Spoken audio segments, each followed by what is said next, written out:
Good morning, children. Today we will solve the question of final accounts with adjustment. So, children, the question given over here is, from the following balances, prepare trading and profit and loss account for the year ended 31st March 2019 and the balance sheet as at that date after considering adjustments given below. तो यहाँ पर बच्चों आपको एक trial balance दिया हुआ है as it is, जैसे हमको फाइनल अकाउंट्स में दिया होता था। यहाँ पे कोई चेंजेस नहीं है। अब आपको फाइनल अकाउंट्स विद एडजस्टमेंट में क्या करना होगा। फाइनल अकाउंट्स विद एडजस्टमेंट में नीचे पर आपको कुछ एडजस्टमेंट्स दिए होंगे, ठीक है। तो यहाँ पर आपको 4 एडजस्टमेंट दिए, पहले हम इनको समझते हैं। फर्स्ट एडजस्टमेंट दिया हुआ है, closing stock on 1 March 2019 is ₹16,000, ठीक है। तो ये एडजस्टमेंट हम लोग ऑलरेडी अपने फाइनल अकाउंट विदाउट एडजस्टमेंट में पढ़ चुके हैं। क्लोजिंग स्टॉक अगर है तो ये स्टॉक प्रोडक्शन से रिलेटेड है। एक तो ये कहाँ जाता है, ट्रेडिंग अकाउंट की क्रेडिट साइड में जाता है, और दूसरा हम इसको कहाँ ले जाते थे, हम इसको अपनी बैलेंस शीट की एसेट साइड में शो करते थे। तो हमने आपको जब एडजस्टमेंट पढ़ाया था तो ये बताया था कि आपको एडजस्टमेंट में क्या करना होगा। कोई भी जो आपको एडजस्टमेंट दिया होगा वो किसी 2 अकाउंट को इफेक्ट करेगा, या तो वो ट्रेडिंग और बैलेंस शीट में जाएगा या वो profit and loss and balance sheet में जाएगा। तो यहाँ पर आपको ये बात देखनी होगी कि ये अकाउंट किस अकाउंट में जा रहा है, और साथ ही साथ जिस जगह का वो ट्रांजैक्शन होगा वहां पर उसके जो है हेड के साथ में हम उसका एडजस्टमेंट करेंगे और दूसरे अकाउंट में हम उसको एज इट इज दिखाएंगे। अब कैसे होगा ये बात अभी हम लोग आगे देखते हैं।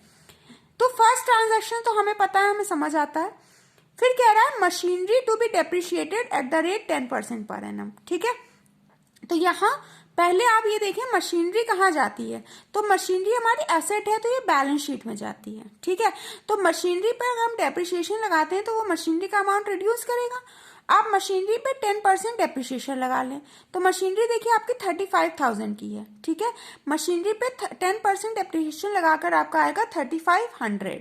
तो बैलेंस शीट में आप मशीनरी के 35,000 में से 3500 को करेंगे माइनस। एक एडजस्टमेंट तो ये हो गया। अब सेकंड ये कहाँ जाएगा, तो मशीनरी आपका एक लॉस है, ठीक है। प्रॉफिट एंड लॉस में ये डेबिट साइड जाता है, ठीक है, क्योंकि प्रोडक्शन के बाद का खर्चा है, प्रोडक्शन के बाद का एक्सपेंस है, प्रोडक्शन के बाद का लॉस है, इसलिए आप इसको दिखाते हैं प्रॉफिट एंड लॉस के डेबिट साइड में। फिर सेम आपको बोल रहा है डेप्रिशिएट करना है patents eight the rate 20% per annum. तो सेम काम करना होगा, पेटेंट्स के अमाउंट में से उसका डेप्रिशिएशन माइनस करके हम उसको असेट्स में दिखाएंगे। सिमिलरली हम पेटेंट्स का जो डेप्रिशिएशन का अमाउंट निकलेगा उसको हम कहाँ दिखाएंगे, उसको हम दिखाएंगे अपने प्रॉफिट एंड लॉस के असेट में। Salaries amounting to ₹4,000 were unpaid. तो अनपेड का क्या मतलब है, सैलरी देनी थी लेकिन नहीं दी है, तो ये सैलरी आपको देनी पड़ेगी। और सैलरी किसका हेड है, ये सैलरीज आप दिखाते हैं अपने प्रॉफिट एंड लॉस में ना। तो आउटस्टैंडिंग हो गया, ये आउटस्टैंडिंग मतलब आपको देना था और आपने नहीं दिया है, तो इसमें क्या होगा, आपका 4,000 सैलरीज में जा करके ऐड हो जाएगा, ठीक है। सैलरीज का अमाउंट आपको दिया हुआ है 14,000, तो 14,000 में आप 4,000 कर देंगे ऐड, तो ये हो जाएगा आपका 18,000। 18,000 तो आप दिखाएंगे कहाँ, प्रॉफिट एंड लॉस के डेबिट में। लेकिन दूसरा ये कहाँ जाएगा, क्योंकि ये अनपेड है तो मतलब ये आपके लिए क्या है, ये आपके लिए लायबिलिटी है, तो इसको आप बैलेंस शीट की लायबिलिटी साइड में ले जाएंगे, ठीक। चलिए अब हम क्वेश्चन को सॉल्व करना शुरू करते हैं। सबसे पहले यहाँ देखते हैं, trading and profit and loss account बनाया गया for the year ending 31 March 2019। Format आपको अच्छे समझ में आता है, इसमें आपको कोई कंफ्यूजन नहीं है। पर्टिकुलर्स अमाउंट हमने बना लिया फॉर्मेट। सबसे पहले हमने स्टार्ट किया है ओपनिंग स्टॉक से, ठीक। तो ओपनिंग स्टॉक आपका गिवन है 12,000। फिर परचेजेस हमने लिखा, परचेजेस का अमाउंट कितना दिया हुआ है, परचेजेस का अमाउंट देखिए यहाँ पर दिया हुआ है आपको 70,000। तो हम पहले चेक करते हैं कि हमें कोई आउटवर्ड तो नहीं दिया हो, तो देखिए आपको रिटर्न आउटवर्ड दिया है, तो रिटर्न आउटवर्ड को भी हम परचेज रिटर्न ही मानते हैं। तो यहाँ पर आपने अपने परचेज में से रिटर्न आउटवर्ड या परचेज रिटर्न माइनस कर दिया, आउटर कॉलम में बैलेंस शो कर दिया, वेजेस दिखा दिया, फ्यूल एंड पावर दिखा दिया, कैरेज इनवर्ट दिखा दिया। क्रेडिट साइड में आएंगे, सेल्स दिखा दिया, रिटर्न इनवर्ट माइनस कर दिया, ठीक। अब क्या करा, देखिए सबसे पहला एडजस्टमेंट था क्लोजिंग स्टॉक का, तो क्लोजिंग स्टॉक का फर्स्ट एडजस्टमेंट आपका कहाँ गया है, आपका गया है ये ट्रेडिंग अकाउंट के क्रेडिट साइड में क्लोजिंग स्टॉक 16,000। दूसरा इसका एडजस्टमेंट कहाँ हुआ है, देखिए बैलेंस शीट, बैलेंस शीट में स्टॉक है, ठीक। तो ये आप काम करते आ रहे थे, स्टॉक आपका किधर गया, असेट्स में गया, क्लोजिंग स्टॉक है 16,000 हमने यहाँ शो कर दिया। तो देखिए एडजस्टमेंट का दो जगह इफेक्ट हो रहा है, एक तो ट्रेडिंग के क्रेडिट में और दूसरा बैलेंस शीट के असेट्स में, ठीक। आगे देखते हैं, अब ये तो हमारा बन गया ट्रेडिंग अकाउंट। अब हम सेम काम करेंगे जैसे हम करते आते थे, पहले हमने अपना क्रेडिट साइड को प्लस किया, डेबिट साइड के साथ माइनस किया, कंपेयर किया, क्रेडिट साइड बड़ी थी तो हमने लेस करके लिख दिया to gross profit transfer to profit and loss account. आप ये भी लिख सकते हैं कि to gross profit carried down.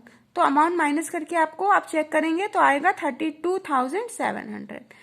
Credit side का टोटल था 1,35,400, दोनों साइड आपने इक्वल कर दिया। Is that clear? नेक्स्ट अब हम क्या करेंगे, इसी ग्रॉस प्रॉफिट को अपोजिट साइड में हम करेंगे ब्रॉट डाउन। तो ये देखिए आपने ग्रॉस प्रॉफिट को 32,700 से ब्रॉट डाउन कर लिया है। अब आगे देखते हैं, आगे आपको कैरेज आउटवर्ड दिया है तो ये आपका प्रॉफिट एंड लॉस का पार्ट है, जनरल एक्सपेंस आपके प्रॉफिट एंड लॉस का पार्ट है। फिर हमें सैलरीज दी हुई थी, तो सैलरीज के साथ देखिए आपको एडजस्टमेंट दिया हुआ है, ठीक है। एडजस्टमेंट क्या दिया हुआ है कि सैलरीज आपकी आउटस्टैंडिंग है, तो आप प्रॉफिट एंड लॉस में क्या कर रहे होंगे, प्रॉफिट एंड लॉस में आप आउटस्टैंडिंग को ऐड करोगे, ये भी हमने आपको बताया था। तो सैलरी का अमाउंट कितना था 14,000, आपने उसमें प्लस करा 4,000, आउटर कॉलम में आपने दिखाया 18,000। क्लियर? फिर क्या करा, अब देखिए अब यहाँ पर आपका कुछ भी और नहीं जाएगा प्रॉफिट एंड लॉस में, है ना। तो अब हम क्या करें, अब हमें यहाँ पर क्वेश्चन छोड़ना नहीं है, हमें यहाँ पर ये देखना है कि हमें डेप्रिसिएशन दिया हुआ है।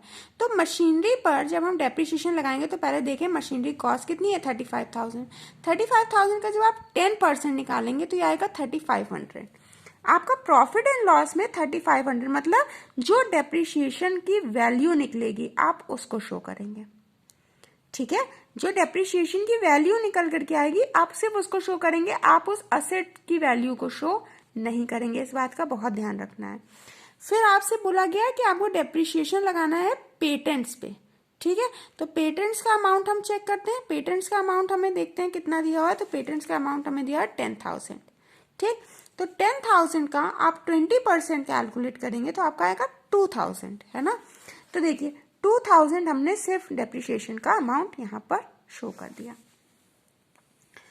प्रॉफिट एंड लॉस में आपको सिर्फ डेप्रिसिएशन शो करना है, मतलब जो एडजस्टमेंट होगी सिर्फ उसकी ही वैल्यू जो है आपको शो करनी है, उससे रिलेटेड ये डेप्रिसिएशन मतलब ये असेट आपका कहाँ जाता है, असेट में, ठीक है। आपका जो एसेट्स हैं वो आपकी बैलेंस शीट में जाते हैं, ठीक है। तो आप क्या करेंगे, बैलेंस शीट में इसका जो है पूरा एडजस्टमेंट करेंगे कि आप मशीनरी में से उसके डेप्रिसिएशन को माइनस करेंगे, ठीक है। तो यहाँ तो हमने सिर्फ जो है दिखा दिया उसका क्या, डेप्रिसिएशन का अमाउंट। अब सेम काम करेंगे, इधर से ऐड करेंगे और इधर से माइनस करेंगे तो आपका नेट प्रॉफिट आएगा। दोनों साइड हमने बैलेंस कर दिया। अब देखते हैं बैलेंस शीट, ठीक। तो बैलेंस शीट में सबसे पहले चले एसेट साइड देख लेते हैं।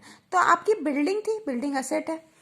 मशीनरी की वैल्यू कितनी थी 35,000, उस पर डेप्रिसिएशन कितना है 3,500। तो 35 डेप्रिसिएशन आपको पता है, आप डेप्रिसिएशन चैप्टर पढ़ चुके हैं कि हमारी डेप्रिसिएशन का मतलब होता है कि हमारी उस एसेट की वैल्यू कम हो रही है।